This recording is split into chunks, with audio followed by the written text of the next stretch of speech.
Coba bayangkan, teman-teman, kalau tiba-tiba semua orang punya uang banyak banget. Wah, pasti seru ya, bisa beli apa saja yang kita mau. Kira-kira apa yang akan terjadi ya? Apakah semuanya akan menjadi lebih baik atau justru sebaliknya? Pasti semua orang langsung pada belanja deh. Mall dan toko-toko akan penuh sesak dengan orang-orang yang ingin membeli barang-barang impian mereka. Semua barang dan jasa jadi rebutan, permintaannya naik tinggi sekali. Barang-barang di rak cepat habis, dan orang-orang mulai berebut. Nah, kalau permintaan sudah naik tinggi, harga barang juga pasti ikut-ikutan naik. Harga-harga di supermarket akan berubah setiap saat. Inilah yang disebut inflasi, teman-teman. Inflasi adalah kenaikan harga barang dan jasa secara umum dan terus-menerus. Jadi, inflasi itu terjadi ketika harga barang dan jasa naik terus-terusan. Ini membuat daya beli uang kita menurun. Salah satu penyebabnya adalah kalau pemerintah mencetak uang terlalu banyak. Uang yang beredar di masyarakat jadi berlebihan. Uang yang beredar jadi kebanyakan deh. Akibatnya, uang tersebut kehilangan nilainya. Akibatnya, nilai uangnya jadi turun. Kita jadi perlu lebih banyak uang untuk membeli barang yang sama. Nah, teman-teman, mencetak uang terlalu banyak itu bisa bahaya loh untuk negara kita. Mungkin kelihatannya seperti solusi cepat untuk masalah ekonomi, tapi sebenarnya ini bisa membawa banyak masalah. Dampaknya bisa buruk banget buat ekonomi. Bukan hanya untuk pemerintah, tapi juga untuk kita semua yang hidup di negara ini. Pertama, nilai mata uang kita bisa turun drastis. Ini artinya, uang yang kita miliki jadi kurang berharga. Kalau begini, barang-barang dari luar negeri jadi mahal banget. Kita jadi harus bayar lebih banyak untuk barang-barang impor. Kedua, inflasi bisa melonjak tinggi. Harga barang-barang kebutuhan sehari-hari bisa naik dengan cepat. Kita jadi susah beli kebutuhan sehari-hari karena harganya naik terus. Ini bisa membuat hidup kita jadi lebih sulit. Ketiga, ekonomi kita bisa jadi nggak stabil.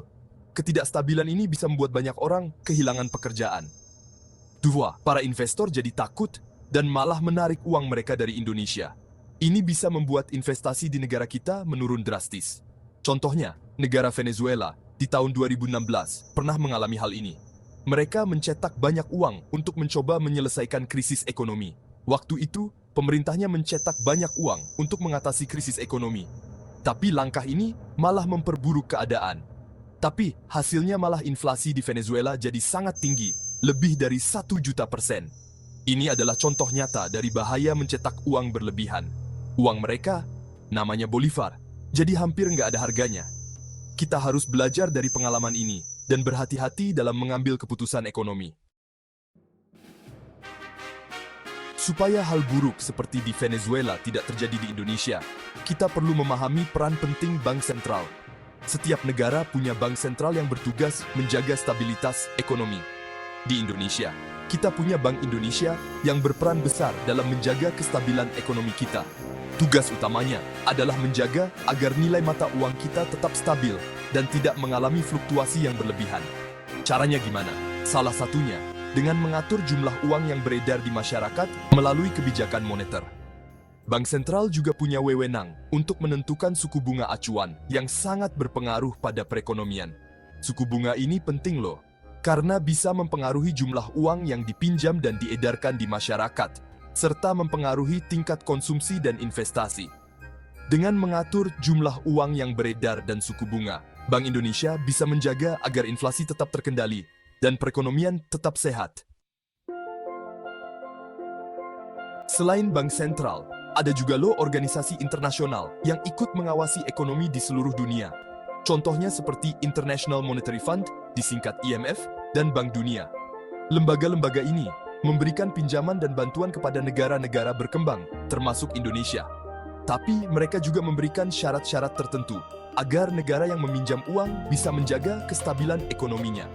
Syarat-syarat ini bertujuan agar negara-negara tersebut tidak terjebak dalam utang yang menumpuk dan krisis ekonomi. Mencetak uang banyak memang terlihat seperti solusi yang mudah dan cepat untuk mengatasi masalah ekonomi. Tapi, ingat ya teman-teman, mencetak uang terlalu banyak justru bisa menimbulkan masalah yang lebih besar lagi. Kunci untuk mencapai ekonomi yang sejahtera adalah dengan menjaga keseimbangan. Pemerintah perlu fokus pada kebijakan yang dapat mendorong pertumbuhan ekonomi, sementara bank sentral harus memastikan kestabilan nilai mata uang dan mengendalikan inflasi.